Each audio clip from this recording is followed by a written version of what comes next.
Good evening, everybody, and Shabbat Shalom to the 12 tribes of Israel, scattered abroad, and believers in Yeshua Messiah. Welcome to Living Manna Church. I'm Pastor Dave Sain, Senior Shepherd here at Living Manna Church. Shabbat has fallen here on the Northeast. The time of rest has come. The day of preparation is over. And as we normally do on the eve of Shabbat, we have Hidden Manna, a conversation between Brother Max and I, just sort of talking about all sorts of different things that hopefully interest you, that are informative to you, that will hopefully open up your eyes to some things maybe that you didn't see before, which is why we call it Hidden Manna. And of course, to do this as a conversation, I've got my dear brother, Brother Max. What's going on, man? Shabbat Shalom. Shabbat Shalom, buddy. Good to see you. Good to see you too, man. Yeah, we miss you. Yeah, man, I miss you guys. It was like we were just up there, and honestly, it felt like when we got up there, we just left, right? Even though it was the middle of winter, the last time it was much nicer weather this time than the last time. But we had a wonderful time with you guys up in we had an awesome time. Western New York. I know we're not allowed to call it upstate, right? You guys don't you guys don't like the term upstate. It's Western New York, but we had a wonderful time. It was awesome. We had a lot of people come out, a lot of response. Redmond family came from South Dakota. Oh, man, what a drive, man. You know, kudos to them. Kudos to them. But everybody else, I mean, we had people from, all sorts of different parts of the state that came. And, man, we were so blessed. And honestly, Sister Karen and I were so humbled at, the people that came out and the joy they had, the hunger they had. Just to listen to Abba's word, and we hope that they received a blessing as well. We had a great conversation. It was a great study. Honestly, because we didn't have PM, we didn't record it, but eventually I'm going to wind up doing that study all over again. Yeah, I think everyone even responded to that, like, hey, how am I going to share this with people?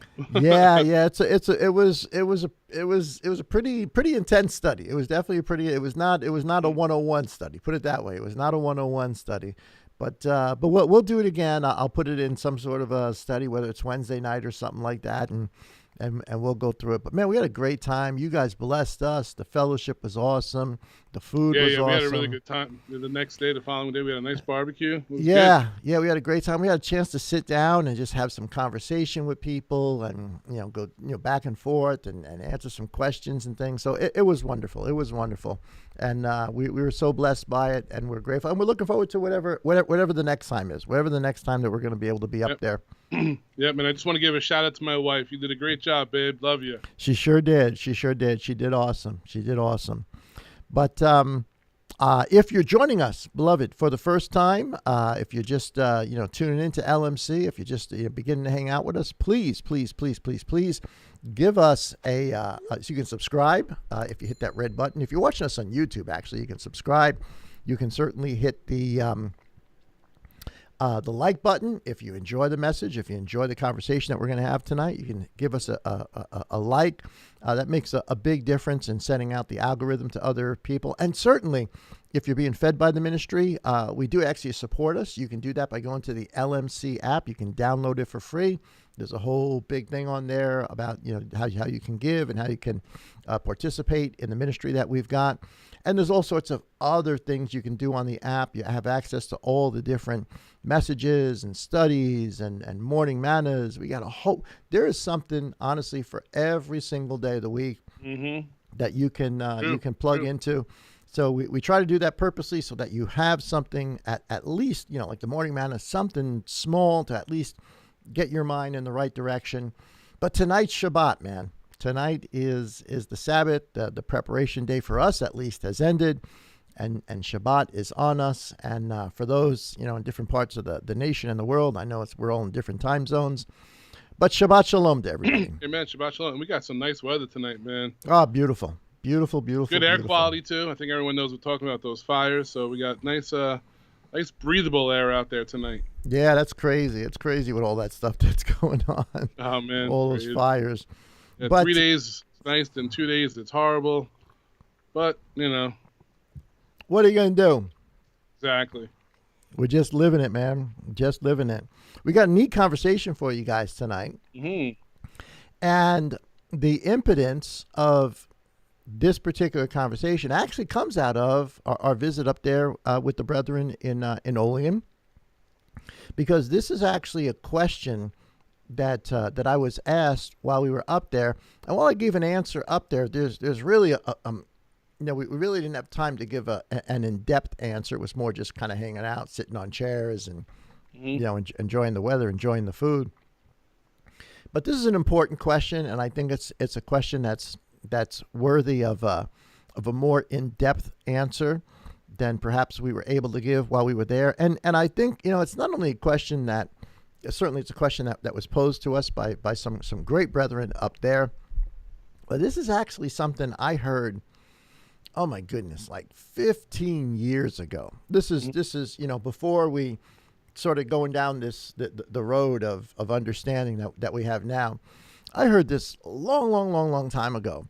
The idea of questioning whether we are actually in the New Testament, or we use the word Testament, the New Covenant. Mm-hmm. Are we actually in the New Covenant, or is the fulfillment of the New Covenant still something future to us? And that's that. I guess that's a valid question. Again, because I've heard it both in the modern religious world, mm-hmm. and I've also heard it within the sort of messianic Hebrew roots Torah observant world as well. Are we in the New Covenant? And I guess where the question actually comes from, and we'll pull it up here. Let me pull up Jeremiah. And there's two places, obviously, that you could read this, because what we're about to read in Jeremiah is also found in the book of Hebrews and chapter 8. But we're going to read it in its original. Of course, we're using the Scriptures version, but written by Jeremiah, the one to whom the revelation was given to. Here is Jeremiah chapter 31 and verse 31. And it goes it goes for a few verses, and we'll read them all. So here it goes. It says, let me highlight this so everybody can see it. All right, here we go. It says, "See, the days are coming, declares Yah, when I shall make a renewed covenant with the house of Israel and with the house of Judah." Which, just right there. I mean, this is a separate issue, right? Mm-hmm. A separate question. But who's the new covenant made for? Yep, house of Israel. Yep. The house of Israel and the house of Judah, which is why it's so important for us to be grafted mm-hmm. into the house of Israel. Yep. The house of Judah. Anyway. It says, "Not like the covenant I made with their fathers in the day when I strengthened their hand to bring them out of the land of Mitzrayim," Egypt, of course, "my covenant which they broke, though I was a husband to them, declares Yah." So the covenant that he's talking about is the covenant of Mount Sinai, right? Mm-hmm. Yep. And it's not just the day of it's the covenant gets enacted on a particular day, and we'll talk more about that in a second. It says different from that, he says, "For this is the covenant that I shall make with the house of Israel after those days, declares Yah." And so here is the description of what a new covenant believer should be. Mm-hmm. Exactly. "I shall put my Torah in their inward parts and write it on their hearts. I shall be their Elohim," their God, "and they shall be my people." So just taking it, for face value for what mm-hmm. Jeremiah is saying, the sign, if you would, or the symbol, or the thing that is indicative of people who are in the new covenant is that Father's word, his law, his instruction, when it says on our inward parts, it means it's part of you. It's in you. It's on your heart. You know, we say heart, we really mean mind, or the text really people means say that mind. in our vernacular. Say, "Oh, you were on my heart today," or you know. Yeah. There you go. Or my heart goes out to you, right? Yeah. It just means I'm thinking about you. I'm thinking about you. So, and I shall be their Elohim, and they shall be my people. Verse 34 says, and here's a little bit of the controversy, right? Mm-hmm. Here's where the question comes from. You know, good brethren, like we said when we were up in Olean, good brethren that love Yah. They're looking for truth. They're trying to understand. And like I said, even within the religious world, there's questioning over this as to what does this actually mean, and like anything else that, and by this time most of us should be aware of this. By any other standard, if you just take one verse in a singular sense by correct. itself, You're right. out of context or divorced from the volume of text that there are on the subject, yes, I get it. You can read this following verse and come to the following conclusion. So let's read the verse. It says, "And no longer shall they teach each one his neighbor, and each one his brother, saying, Know Yah. For they shall all know me, from the least of them to the greatest of them, declares Yah." And of course, the question then becomes, or the question that was posed by some dear brethren is, does this mean then that the new covenant hasn't actually initiated yet? Mm-hmm. Mm-hmm. Because to take this verbatim, it kind of sounds like it's saying there's going to come a time in the new covenant where you don't have to even tell people about Yah. Exactly. Uh-huh. They're just going to know. You have to tell people. They're just going to know, from the least of them to the greatest of them. Well, that's not exactly what it means, but we'll get more into that in a second. But I get how people could read that and think that. Mm-hmm. But you would have to take this verse by itself. Right? You would have to you would have to divorce it from dozens and dozens and dozens and dozens of other texts that fill in the gap as to what's being said here. And that's what we're going to try to do tonight. We're going to try to fill in the gap a little bit to help people understand what's actually being said. Anyway, so it goes on to say, no longer teach their brother to know the Lord, to know Yah, from the least of them to the greatest. And let me just highlight a little bit so you guys can see.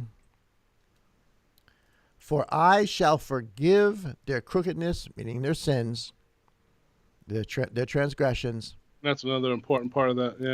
Yeah, another important part, right? Very, very important part. And remember their sin no more. Now, that's just sort of the introduction into what we're talking about tonight. But I want to put this in context, first of all, of Jeremiah 31, and then we'll go off on trying to answer that question in a fulfilling way as to whether are we in the New Testament, or is this talking about sometime in the future when we don't have to tell people about Yah. And just to be frank with everybody up front, so you know where at least where I'm coming from, is no, we're in the New Testament. This is happening right now. I agree. And it's been happening for, some 2,000 years, but I want to go back to verse, I think it's 27. Here it is. So this is connected. So look at verse 31. See, the days are coming. And we really don't have time tonight to go into a whole dissertation of Jeremiah 31, though it's a phenomenal phenomenal chapter, Oh yeah. worthy of its own hidden manna. There's so much information there, but this mentioning, Jeremiah mentioning to the house of Israel, who's about to get destroyed, by the way, right? Yep. In context, they're about to get destroyed. Temple's about to be destroyed. Hundreds and hundreds of thousands are about to die, and it looks like from their perspective, Father has forsaken them, and Jeremiah is encouraging them, saying, "Yo, it ain't over. Mm-hmm. I know it's bad. I know it looks horrible. I know it looks terrible, but there's another part to the story coming that most of us haven't even wrapped our mind around yet." Mm-hmm. And he connects that with this little phrase here. It says, "See, the days are coming." Of course, this is the scriptures version. I don't know what other versions may say. NIV just says the same thing. The days are coming. Does it? It says the days are coming. Mm-hmm. All right. I want to scroll down just a little bit, because here's verse 27. And believe it or not, he's describing the same new covenant. Because look at the phraseology here. Mm-hmm. See, the days are coming. And again, we're missing some context into what this whole chapter is about Ephraim and Judah and the scattered peoples coming out. Again, another study for another day.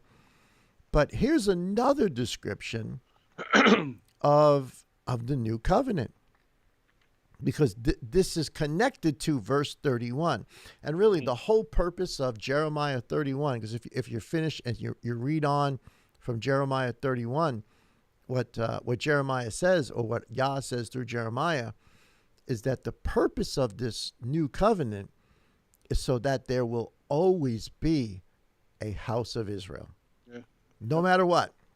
Mm-hmm. No matter what they do, no matter where, that because of this new covenant, in all ages, in all generations, amongst the people scattered around the world, there will always be a true house of Israel that are part of this new covenant. But here's another aspect of the new.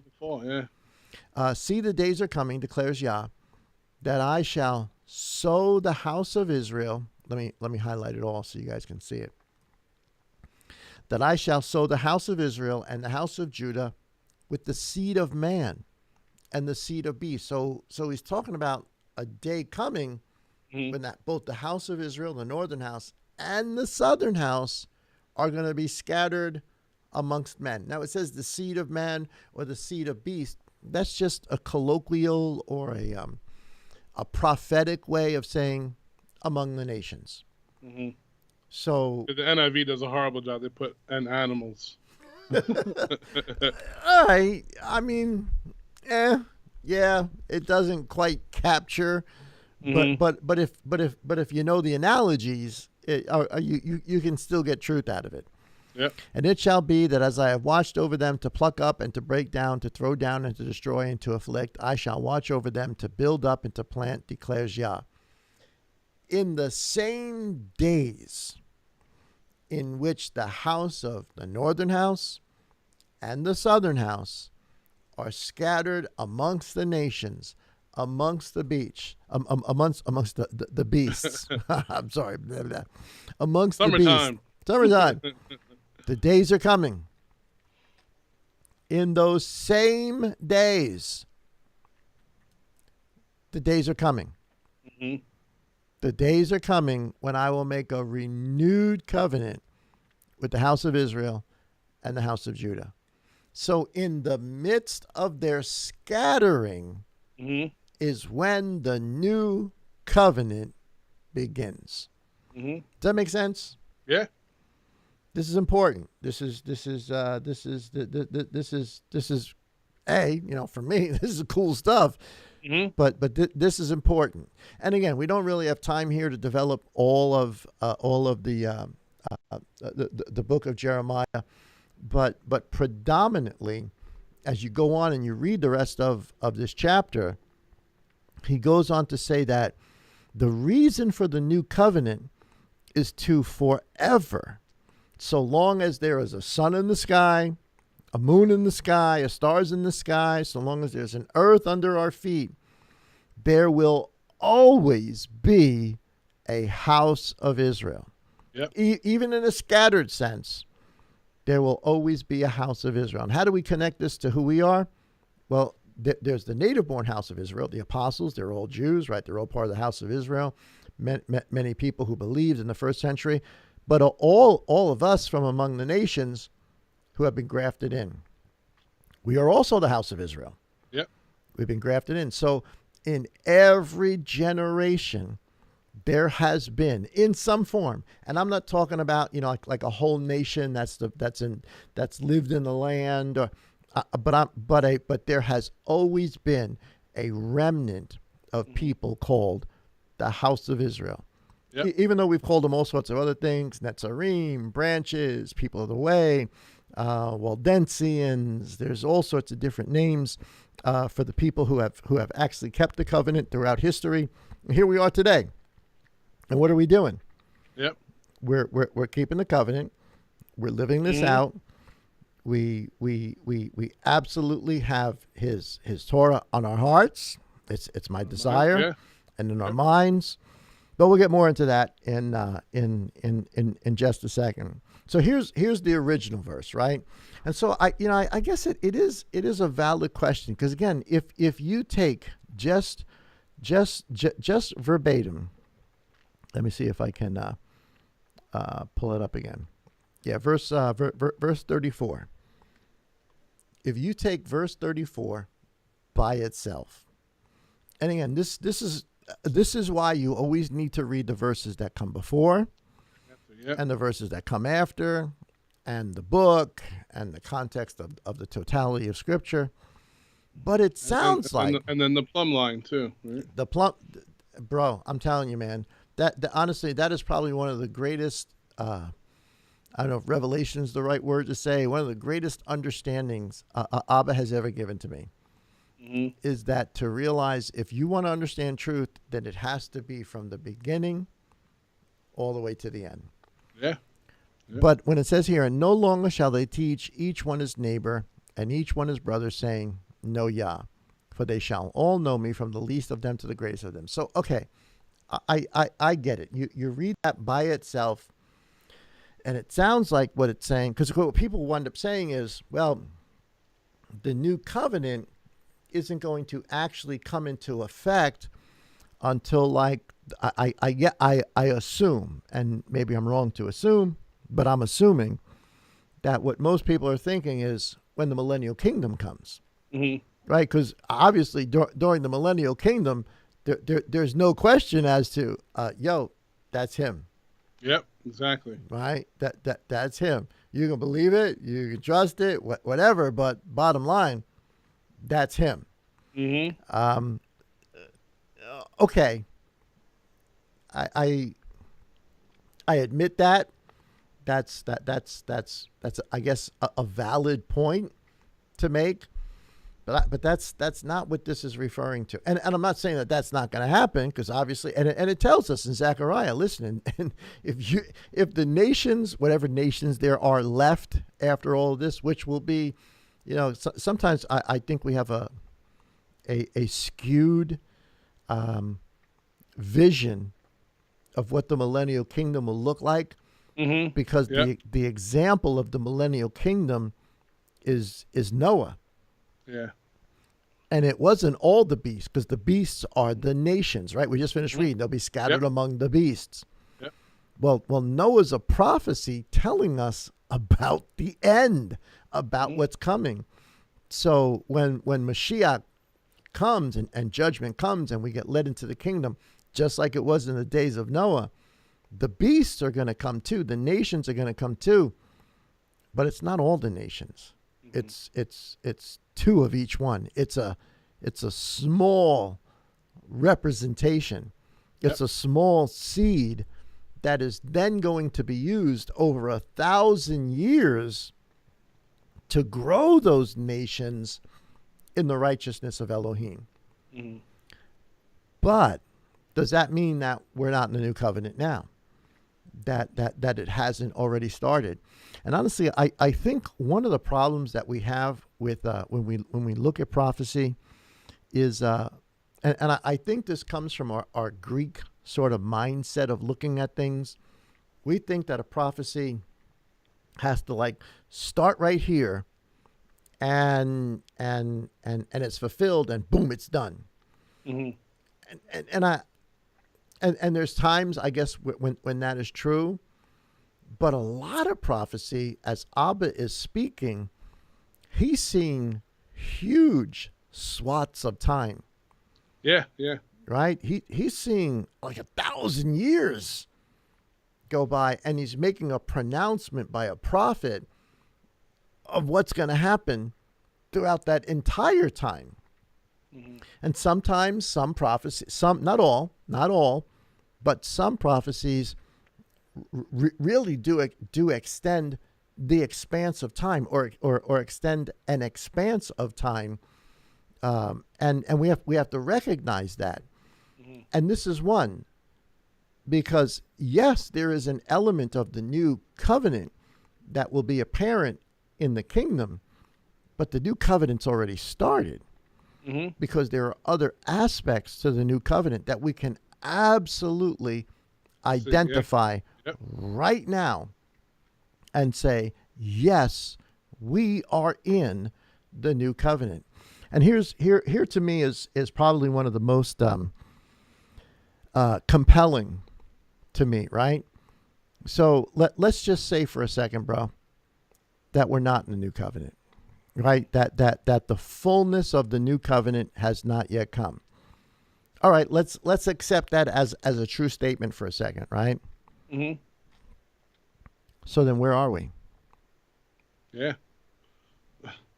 Where are we? Because the only answer there is we're in the old covenant. Mm-hmm. And what's the old covenant? Temple worship, mm-hmm. blood sacrifice of animals. Yep. Right? Yom Kippur. There never was forgiveness of sins. There's not a forgiveness of the consciousness behind it. You know, the washing mm-hmm. of the consciousness. Actually, there's an annual reminder of it, and this is what people don't get. We're going to talk about this on Shabbat. What people don't get is that all the sacrifice, all the temple, was a reminder of the debt you owed. Mm-hmm. Right? That's its purpose. So with that logic, then, if in fact we are not in the new covenant, then we are by default in the old covenant. Mm-hmm. And there's a problem with that because there's no more temple. Yeah. And then it also weighs the question, if Yeshua is the mediator of the new covenant, how can he be our high priest in heaven? Not it, right? Being our mediator, just like Moses was, right? Yeah, it opens up a whole can of worms. It opens up a whole can of worms. And you know, we really have to reason this thing out, mm-hmm. and explain to people, and it's not just, you know, it's not that we have to do it, but honestly, Saul did it, and Peter did it, and Yeshua did it, and the writers of the what we call the New Testament, the New Covenant, they did it in great detail, explaining that something has changed. Mm-hmm. We've gone from one thing to another. Even and this is just basic, but the night before the Passover, at the supper, what we call the Last Supper, that Yeshua, that last night of leavened bread that Yeshua has with the apostles, he tells them, "This is my body. This is my blood. My body and blood of what? The renewed covenant." Mm-hmm. Exactly. So when does a covenant actually get enacted? Mm-hmm. Well, we're going to find out in a second when we go through the book of Hebrews, and not even just the book of Hebrews. We're going to take a look at book of Exodus for a second. But when does a covenant get enacted? At the shedding of blood. Yeah. So if Messiah is explicitly saying, this is my blood, this drink is my blood, this wine is my blood, this bread is my body of the new covenant. So when does it get enacted? Not the night he does that with them. That's a ceremony, right? That's a memorial. Yeah. When does the new covenant get enacted? When Mashiach dies. Mm-hmm. When his blood is spilt, when his body is broken. Yeah. And then 3 days later rises. The payment of the new covenant has been initiated. And we know this because just think about it from a historical perspective. Because as Messiah does this, or just a day or so prior to doing this, he explicitly tells them in Matthew 24, not one stone will be left upon another. Temple's coming down. No more worship in Jerusalem. What's he talking about? The prior covenant is ended. Yep. And something new or renewed has come on the scene. Why? Because of blood, because of his death, because of the blood that was spilled. So Messiah's death initiates the beginning of this thing. And here's the wonderful part, because 40 years to you and I may sound like a long time. Mm-hmm. And if you're 20 years old, 40 years sounds like a long time. Yeah, about to say, yeah. But if you're 50 years old, Mm-hmm. 40 years don't sound like a long time. Nope. If you're 60, 70 years old, bro, 40 years is not a long time.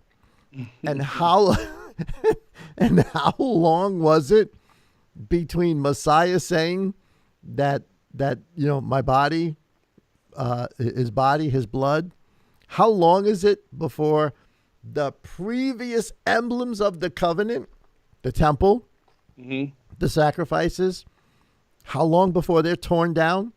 Not to show up in history for the next 2,000 years? 40 years. Yep. 40 years. Why? Because the new covenant came. Now, obviously, it's based on everything that came before, but it's still a new covenant. Mm-hmm. It's still a new covenant. Here's so when it says so let me ask you. So when it does say, let's pop this up one more time for people to see. So when it does say, and no longer shall they teach each one his neighbor and each one his brother, saying, Know Yah, for they shall all know me, from the least of them to the greatest. Okay, so let's come up with an explanation for that then, because that's kind of an important verse. Yeah. I think, when I was looking at that, when I was reading it the other day, the first thing that popped into my head was in 1 John chapter 2. Pull it up. Did I give you that verse earlier? Yeah. Let me just pull this up here. 1 John 2, and what verse? And we're going to elaborate on this too, but 1 John chapter 2, verse 27. Excuse me. I mean, this is just me, thinking, and I put these two together, and I was like, oh, okay, makes sense. Okay, so go ahead. So here's verse 27. Here's the scriptures version. And just so you guys know, we really don't go over this in detail with each other. He's got his thoughts, and he's thinking his thing, and this is an honest conversation between two guys, and we absolutely reserve the right to be wrong. Yep. Right? Because my goodness, we've been wrong A lot. A lot. As long as we got this flesh suit on, right? So long as, however, things are becoming much, much more clear, aren't they? Mm-hmm. Mm-hmm. All right. So here's verse 27. It says, hey, before you read that, I just want to let everyone know, if you see me making funny faces, it's not me. I'm freezing. And then it goes back to, so it's like I'm making like these, all right, go ahead. Good. No, man, I digress. I thought you were just making funny faces, brother. I gotcha. It says in verse 27, but the anointing which you have received from him stays in you, and you have no need that anyone should teach you. Well, hold on a second. Mm-hmm. Hold on a second. Here's John. Honestly, and I'm not saying that he's necessarily quoting Jeremiah, but this is definitely a reference, at least a passive reference, to Jeremiah. Yeah. He's talking about that in the new covenant, Abba gives his spirit that pulls you, that compels you to truth. Yep. Now I want to make, but before I make this, let's go on read. It says, but the anointing which you have received from him stays in you, and you have no need that anyone should teach you. This is Jeremiah 31, and the same verses we're going to read in Hebrews 8. Yeah, chapter 8. Yeah. Right. So Saul or whoever is the author of Hebrews says the same thing.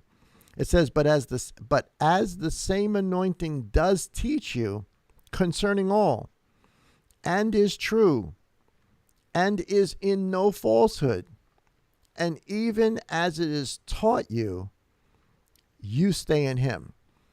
Bro, this is a phenomenal complementary verse to Jeremiah 31, which says you have no need that people will teach you. But we got to put that in context, because you read 1 John, he's saying, look, you have no need that anybody should teach you. All right, and here's a big mistake. Here's a big mistake that people make. Well, I don't need a teacher. Yeah. I don't need a teacher. I don't need to go to a congregation. I don't need to be part of a fellowship. I don't need to be with people. I'm just going to read the scripture, and Abba's going to teach me. That's not exactly what it's saying, because here it is one more time. All right, it says that you have no need for anyone to teach you, but he says, but as the same anointing does teach you concerning all, and is true, and is no falsehood, and even as it has taught you, you stay in him. So there is some teaching that goes on. Yeah. There's absolutely some teaching. Well, we have to see that. We see Paul, Shaul, what is he doing? He's teaching. Right? Yeah.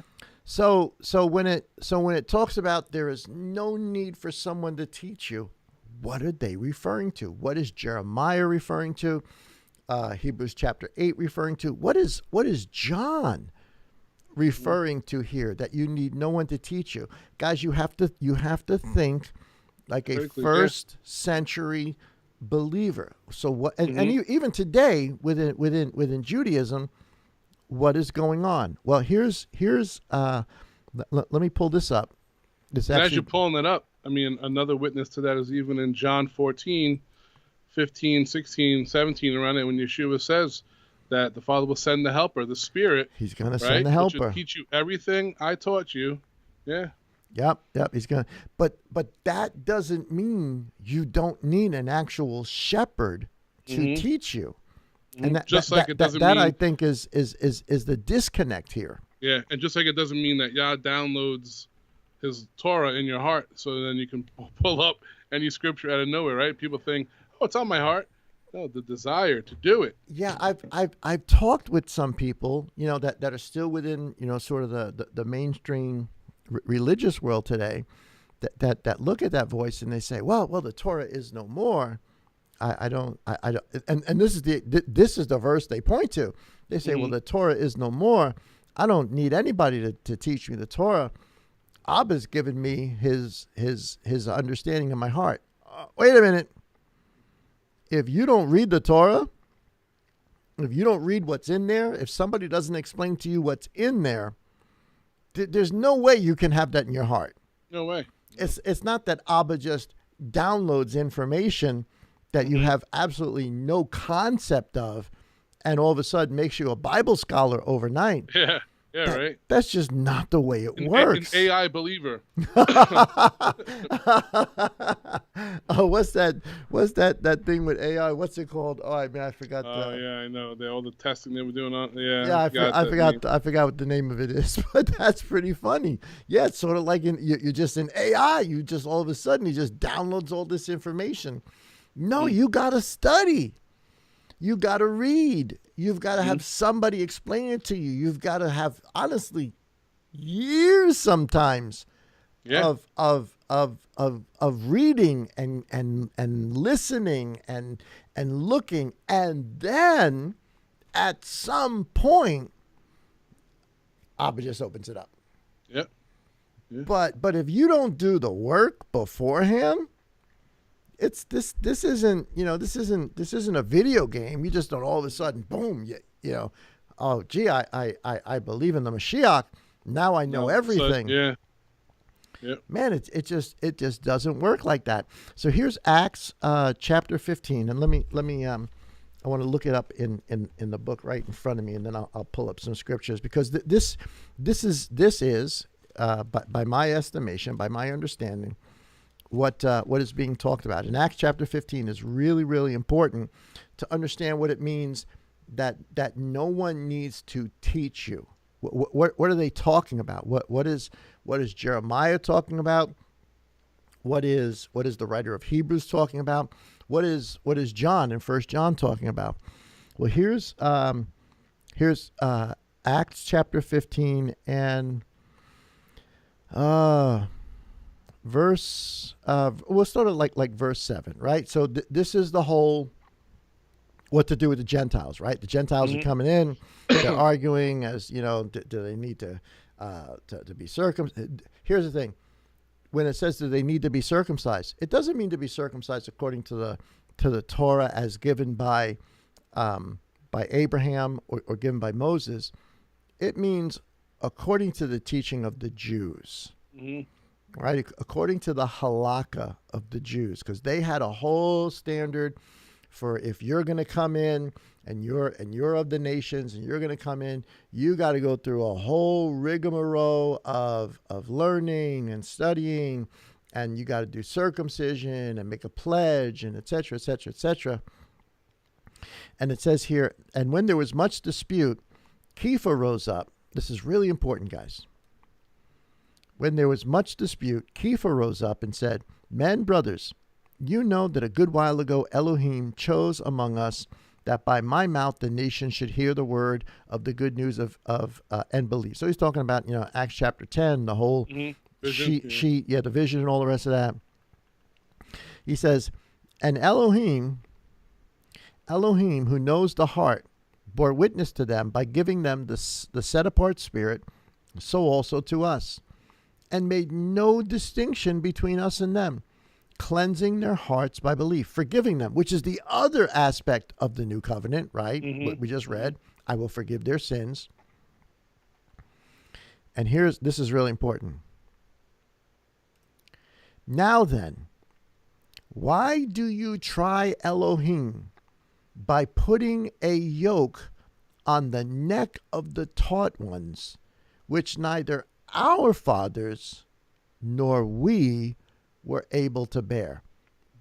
That's what it means to have to teach your neighbor, to have to teach people about Elohim. He's talking about the religious law. Here it is, right here. Oh, I'm so sorry. Guys, I didn't even put it up. Here it is right here, guys. I know I read it to you, but here it is right here so you guys can see it. Now then, why do you try Elohim by putting a yoke on the neck of the taught ones, which neither our fathers nor we were able to bear? So when Jeremiah says, no longer will you need to teach, he's talking about the fences. He's talking about the religious law. He's talking about the ceremonial washing of hands before you can eat bread. He's talking about how far you can throw a rock and the distance you can walk. He's talking about all those things, what you can do and you can't do on the Sabbath, how far you can travel, how short you can travel, can you pick up your bed, all of those different things. Because what Israel did in an effort to protect the sanctity of the Torah, and I get why they did it. They did it for good reasons, or maybe good reasons is not the right word.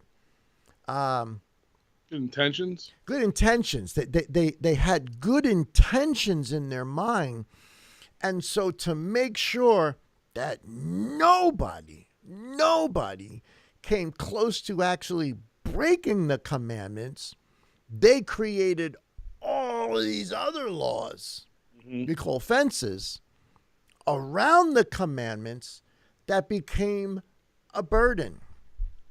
No longer will you have to do these fences to teach your people to love Elohim. That is what the new covenant is. I don't need the fences. I don't need to wash my hands 5 times or in a certain way, before I eat bread. I don't need to step out of my bed and put my right foot in my pants first and my left foot in my pants second. I don't need not to cut the sides of my hair and let them come down as I don't need that. You don't have to pressure people, teach people to believe, because the people that really get it, that really believe, that really are of the new covenant, they want to obey. That's right. They want to obey. Guys, I hope you're hearing me out there. I hope you're getting this. This is really important. So the question is, are we in the new covenant? Yes. Yes. But this is explaining what is meant in Jeremiah when he says there'll be no need to teach your brothers. And I don't mean this in a bad way, and I know it comes across in a bad way, and I'm sorry if it does. But what he's saying is we don't need Judaism. We don't need the religious aspect of it, right? Yeah. What we need is forgiveness, is real understanding. We need Abba's spirit. We do need teachers, because this is not saying you don't need a teacher, because again, you just don't know what you don't know. Yeah, you know what goes along with what you're saying? 2 Corinthians 3:6. All right, let me pop there and let's see it. I think you were right with that Indian food. My stomach is starting to hurt here. Yeah, man, that curry, man, that's some dangerous stuff, bro. Okay, so 2 Corinthians chapter 3 and verse 6. Just verse 6? Yeah, I mean, if you want to read the first verse 7 above it, but. All right, so here we go.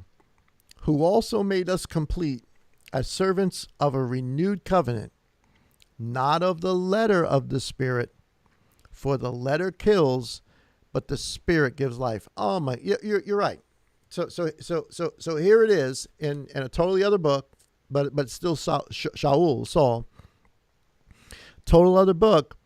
But he's telling us in the difference between the what we would call the old covenant, the letter of the law, the forcing. Because I mean, you think about it amongst our Jewish brethren. People ask me all the time, why do you call people brethren? I say my Jewish brethren. I say my Christian brethren. I say my secular brethren. I call them brethren because honestly, we all have one father, Adam. Right? We're human beings. I get it. Yeah. Abba's our father, but it's just it's like ever listen to Hulk Hogan? Hey brother, hey brother. Well, I call everybody brother. It's just a term of endearment to me. But there's a difference between the spirit of the law and the letter of the law. The letter of the law, they created all sorts of fences to force people to keep the letter of the law. This was Judaism. And it's not just Judaism, it's Islam. Mm-hmm. This is Islam today. You know, we discount Islam so much in our conversations today. It's really not almost even part of the conversation today. But Islam's important. We're talking about a third of the world. And what are they doing? They're trying to live the letter of the law as best as they understand it. Right? It's skewed, but as best as they understand it, they're trying to live the letter of the law. And what do? They created all sorts of fences around it too. You think about it. If you are throughout the last 2,000 years and way before that, if you're born to a Jewish family, well, what are you? Jewish. Yeah. By default, you're Jewish. And you'll learn how to eat and how to live and how to walk and what to wear and et cetera, et cetera, et cetera, et cetera, et cetera, et cetera, et cetera, over and over. And how is that any different from Islam? Yeah. You're going to learn what to eat and what to wear and just, you know, the whole gamut. Religion is trying to keep the letter of the law. And what we do is we create all sorts of fences. Sharia, which is a fence around the basic concepts of the law, or Judaism, the rabbinical teachings, which is a fence around the law, when what we really need is forgiveness. We really need forgiveness. We really need to come to grips with forgiveness, and forgiveness compels you to love. And love compels you to obedience.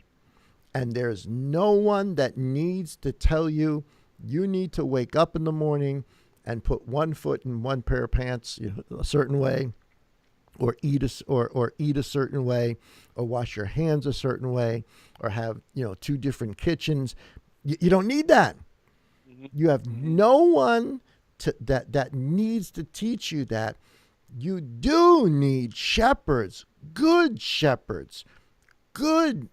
teachers of Yah to explain what the story's about. But the compelling part and the desire to want to do it is either in you, Yep, or it's not. Yep. Man, you brought back old memories, man. I remember being a teenager, you know, going to church and working for a gentleman who used to pack up people's houses. I think you did it in the past too, right? Yeah, we did that. And I remember going to Manhattan, and like so many people, right? They would have the two kitchens. Oh yeah, remember that? And as a kid, oh my goodness, and they flipped out because they were like, if you mix the silverware, we're gonna have to boil it, have a rabbi come and re-bless it, and all. So they were adamant about, you know, having that separation, even in isn't that crazy?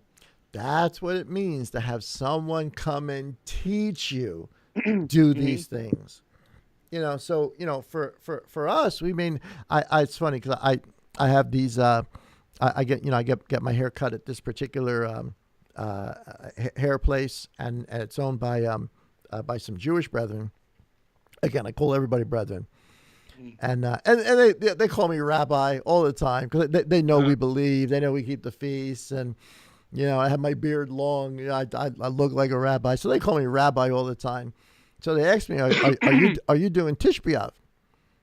I'm like, "Well, no, you know, I because it's a fast day. Next week is the fast day, and part of the fast in Tish B'Av is at least from their perspectives, you're not supposed to eat meat, which is exactly what we read in Romans 14. This is exactly what Saul's talking about. The fast day, yeah. Yeah, exactly. yeah. If you're gonna eat meat, fine. If you're not gonna eat meat, if you're gonna eat vegetables, fine. If you're gonna fast, fine. If you're not gonna fast, he's not talking about just you can just eat anything you want. Yep. Right. So so part of the commemoration of Tish B'Av is to not eat meat. There's a fasting of meat. So they asked me, do you guys do the holidays? Do you do Tish B'Av? I said, well, no, I don't necessarily. I understand what Tish B'Av's about. I get the whole thing, but it's not a commandment of Moses. And it's okay if you do it. That's fine. But it's not a commandment of Moses. But man, people get really intense with that. Oh yeah. And that's exactly what Romans 14 is talking about when it says there's people that fast and there's people that don't.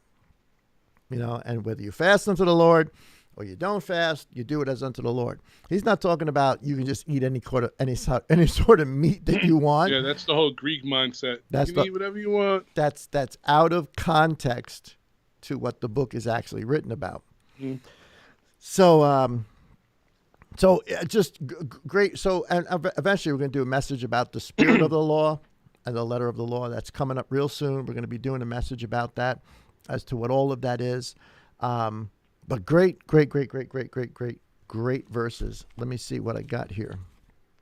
I lost my notes here. What do I do with my notes? Did you want to go to Hebrews 8 or? Yeah, I know I told you the one verse in Isaiah 59. I don't know if you wanted to. All right, go ahead. I have no idea what I did with my notes. So let's go to Isaiah. Yeah, which it's referencing in Romans chapter 11 verse 27. And what he's referencing is Isaiah 59, 20, and 21. Romans 11. Yeah, all right, so verse 27. Isaiah 59. Mm-hmm. And which verses? Verse 20 and 21. Why don't you pull it up, and I'll pull up Romans 11, 27. 20. They go one at a time. And 21. All right, let's pop this up so people can see it because we're running out of time. But it's okay. Yeah, about to say for time's sake. No, it's okay if we go for a minute or so over. That's fine. I don't know what I do with my notes. Maybe I dropped them on the floor. Who knows? All right.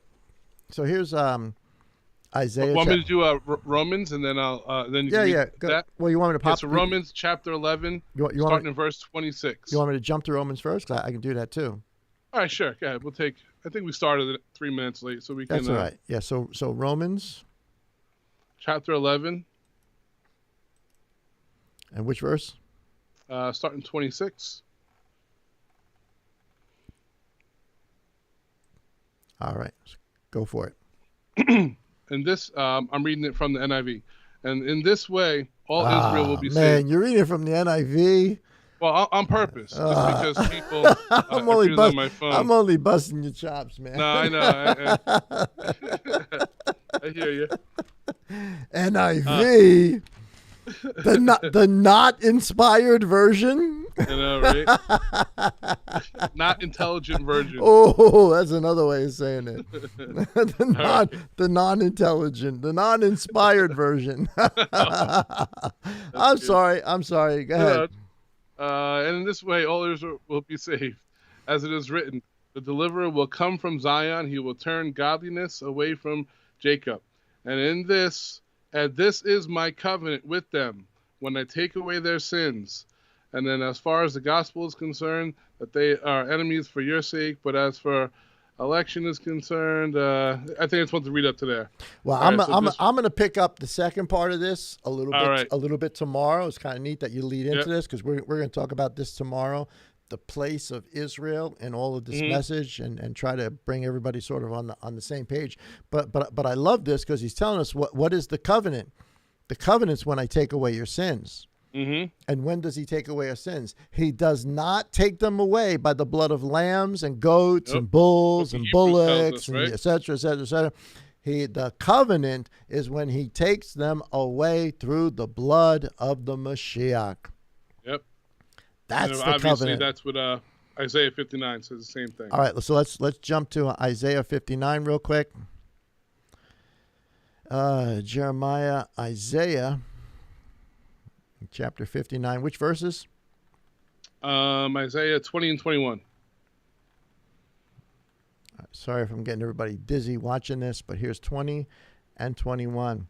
It says, as the Redeemer shall come to Zion, and to those turning from transgression in Jacob, he's quoting this, declares Yah, as for me, this is my covenant with them, says Yah, my spirit that is upon you, and my words that I have put in your mouth, shall not be withdrawn from your mouth, nor from the mouth of your descendants, nor from the mouth of your descendants, says Yah, from this time forever.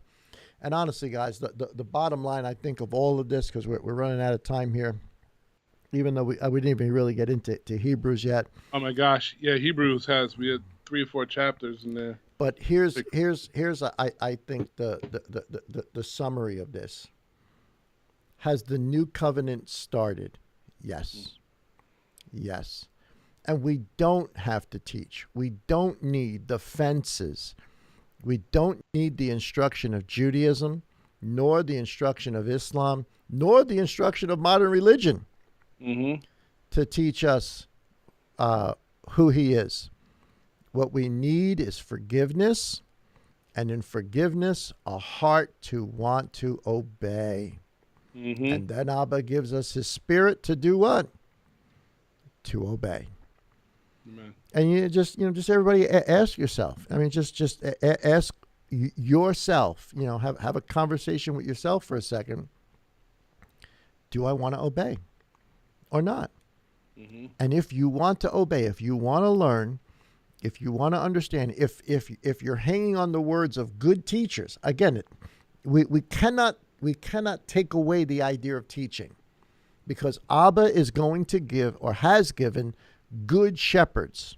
That's how this works. Again, I've heard this in the religious world. Oh, it's just going to come to us. No, it's not just going to come to you. It's going to come to you after reading and doing the Torah portions and reading through the Bible and reading through the Matthew, Mark, Luke, and John and reading Revelation and having a good shepherd start to put it together. Then all of a sudden, and I think hopefully all of us can relate to this, all of a sudden, at some point you're sitting there listening to a good shepherd and you think, oh my goodness. Yep. That's what that's about. I get it. I get it. You have that understanding, that revelation. Guess what? You're in the new covenant. That's right. You're in the new covenant. Yep. All right. Yeah. I think we got it. Yeah, there's so much more to have, but we kind of run out of time. But yeah. I'm gonna pick this up, not necessarily this aspect of it, but I'm gonna sort of tomorrow really kind of get us all on the same page, because we've been going through to Joshua for a while. We're going to take not necessarily a break from Joshua, but just a little bit of an off ramp to Joshua for a second. So I want to make sure we're all on the same page. I want to make sure everybody has a working understanding of what's going on. How is this thing playing out? So that's what tomorrow's going to be about. So we definitely encourage you to be part of our Shabbat service tomorrow morning, whether you're in the Bronx, Long Island, the boroughs, Connecticut, New Jersey. If you're in the area, definitely come hang out with us. We'd love to have you. We got a lot of new families popping in. We got a lot of new families. So that's another reason I want to sort of, step back just a little bit and make sure we're all on the same. And I know people watch us on, and most people that come, before they come, they're watching us, on YouTube or on the app. But I want to make sure we're all on the same page, that we all have at least the same direction of understanding. But before we go any further, because I got lots of great stuff. Everybody wants to know about the end times, but you can't really understand. You can't really get into the end time stuff if you don't have the basics down. Yeah, I agree.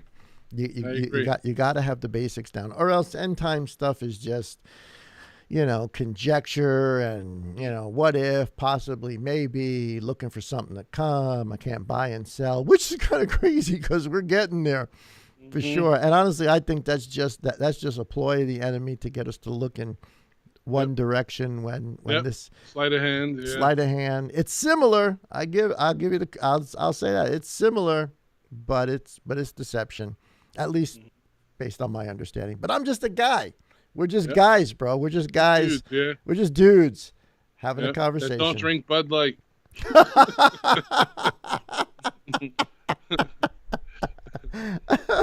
Don't shop at Target. We don't drink Bud Light. We're Modelo people. Shout out to Brother Jake. We're Modelo people. That's funny. That's funny, bro. All right, man. I love you, bro. Love you too. Good to have a conversation with you tonight. Good discussion. You want to leave us with something? Shabbat Shalom. Enjoy the Sabbath. Remember, Sabbath was made for man, not man for the Sabbath. Ooh, that's a mic drop right there, brother. Love it, man. Man. I love you, buddy. Give my love to the fam. Love you too, brother. Peace, man. Bye-bye. Shalom. Bye. Hope you guys enjoyed that conversation. Thank you so much for hanging out with us tonight at LMC. I hope that you're going to have a good Shabbat. Don't forget to join us tomorrow morning at 10:45 for our Shabbat service. Guys, got a really, really neat conversation or a really neat message to share with you guys.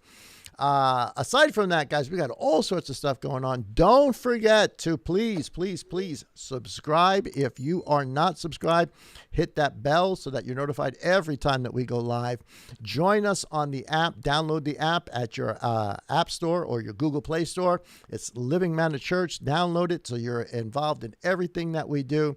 And if you are blessed by the message, not only give us a thumbs up, but if you're blessed by the message and you want to support what we do, there's a way to do that on our app. We thank you so very much in advance for your support.